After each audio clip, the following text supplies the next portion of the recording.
దళిత కాలనీలో మరి సోదరులందరూ కూడా కలిసి జెండా వందన కార్యక్రమాన్ని నిర్వహిస్తున్న క్రమంలో జెండా ఎత్తే క్రమంలో జెండా గద్దె కంటే అది కొంచెం పైకి లేపడంతో పైన ఉన్నటువంటి కరెంటు వైర్లు తగిలి గోడ విజయ్ అదేవిధంగా అంజిత్ ఇద్దరు కూడా స్పాట్ గా మరి ఇక్కడ ములుగు హాస్పిటల్లో చనిపోవడం జరిగింది.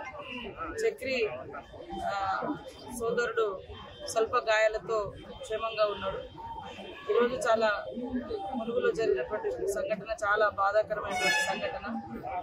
కరెంటు చూడక వాళ్ళు పైకి పోల్స్ లేపడంతో పైన ఉన్నటువంటి మరి వైరు తీగలు తగిలి ఈ యొక్క ప్రమాదం జరిగింది. వారి కుటుంబాలకు మేము ధైర్యాన్ని ఇస్తాను, తీవ్ర సంతాపాన్ని సానుభూతిని తెలియజేస్తా ఉన్నాం. అదేవిధంగా తక్షణమే 10,000 ఆ కుటుంబాలకు మేము అందజేయడం జరిగింది. అట్లనే ఎలక్ట్రిసిటీ డిపార్ట్మెంట్ నుంచి కూడా చనిపోయిన కుటుంబాలకు 5-5 లక్షల ఎక్స్గ్రేస్ ఇస్తాము.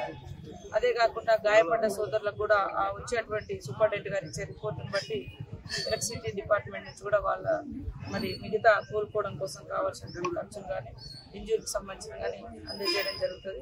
ఆ కుటుంబాలను ధైర్యంగా ఉండాలని వారికి మరి ధైర్యాన్ని చెప్తూ ఓదార్చడం జరిగింది.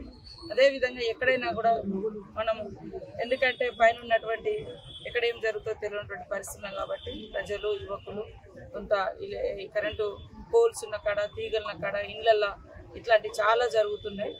జాగ్రత్తగా ఉండాలి. ఏదైనా ప్రమాదకరమైనటువంటి సంఘటన లాగా అనిపిస్తే వెంటనే సంబంధిత మరి కరెంట్ అధికారులకు ఎలక్ట్రిసిటీ అధికారులకు తెలియచేయాలని కూడా చెప్తున్నాం.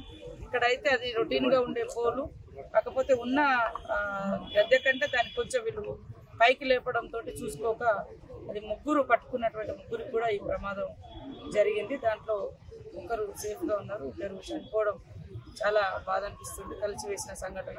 ముగ్గురు కూడా దళిత కుటుంబాలకు చెందినటువంటి వాళ్ళు. ఖచ్చితంగా వాళ్లకు మేము అండగా ఉంటామని తెలియజేస్తాం.